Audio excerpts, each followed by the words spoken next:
এমন ভর্তা হলে আর কি লাগে বলুন তো? দুপুরে গরম ভাতে চিংড়ি মাছের মাথা ভর্তা, সেই তাই না? আসসালামু আলাইকুম, আমি পারভিন আক্তার। আজকে আমি করেছি চিংড়ি মাছের মাথা ভর্তা। এখানে শুধু চিংড়ি মাছের মাথা না, এখানে কিন্তু ছোট ছোট চিংড়ি মাছও আছে। মিক্স করেই আমি এটা ভর্তা বানাবো। প্রথমে আমি মাছের মাথাটা আমি ভালো করে পরিষ্কার করে নিয়েছি। এর মধ্যে কিন্তু ছোট ছোট শামুক থাকে, তাই আমি একটা একটা করে বেছে নিয়েছি যেন শামুক না থাকে। তো এরপরে আমি কড়াইতে আমি তেল দিলাম। সরিষার তেলটাই আমি সবসময় খাই, তাই আমি সরিষার তেলটাই ব্যবহার করছি। প্রথমে আমি শুকনা মরিচ এবং কালো জিরা দিয়ে নিলাম। এরপরে আমি রসুন এবং পেঁয়াজ দিয়ে ভেজে নিচ্ছি। একটু ভাজা হলেই আমি চিংড়ি মাছের মাথাটা দিয়ে দেব। এখন আমি চিংড়ি মাছের মাথাটা আমি এর মধ্যে দেব এবং সাথে আমার কয়েকটা কাঁচামরিচও থাকবে, কারণ কাঁচামরিচ এবং শুকনো মরিচের যে একটা স্বাদ থাকে সেটা একদম মিশে সেই লাগবে। তো আমি সব ভর্তাতেই আমি একটু চেষ্টা করি যেটা শিলপাটায় ভর্তার মতো মানে করার মতো ভর্তা, সেটাতে আমি শুকনো মরিচ এবং কাঁচামরিচ দুটোই দিই। সাথে আমি স্বাদ মতো একটু লবণ দিলাম। এখন আমি এটা সময় নিয়ে একটু ভাজি করব, কারণ পানি ছাড়া ভাজিটা হবে। আর এখানে ধোয়ার পরে যে একটু পানি থাকে সেটাই এখানে আছে, তাই আমি এখানে বাড়তি কোনো পানি আমি ইউজ করব না। অল্প আছে আমি মাছটা আমি ভেজে নেব ভালো করে।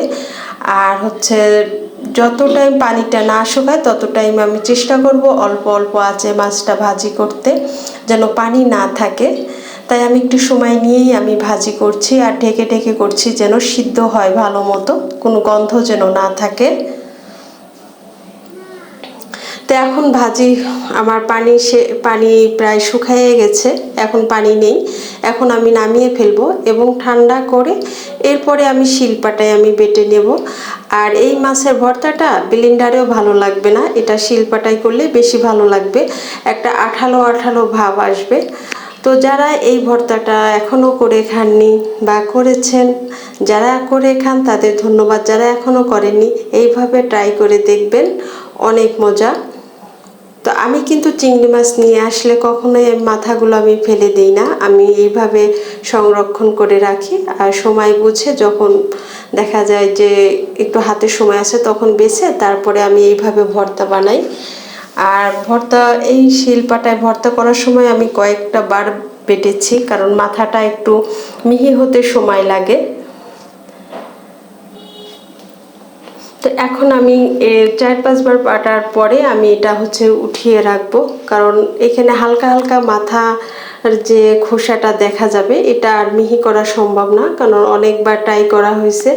আর এর চাইতে হবেও না, কারণ মাছের মাথা বলে কথা। যতটুকু হয়েছে আলহামদুলিল্লাহ।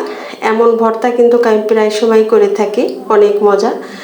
যারা করেননি অবশ্যই করবেন এবং আমার কমেন্টে জানাবেন। যারা করে খান এইভাবে ভর্তা তারা কমেন্ট করবেন, আর পরবর্তীতে যারা এইভাবে ভর্তা বানিয়ে খাবেন তারাও কিন্তু আমার এই ভিডিওতে কমেন্ট করে জানাবেন।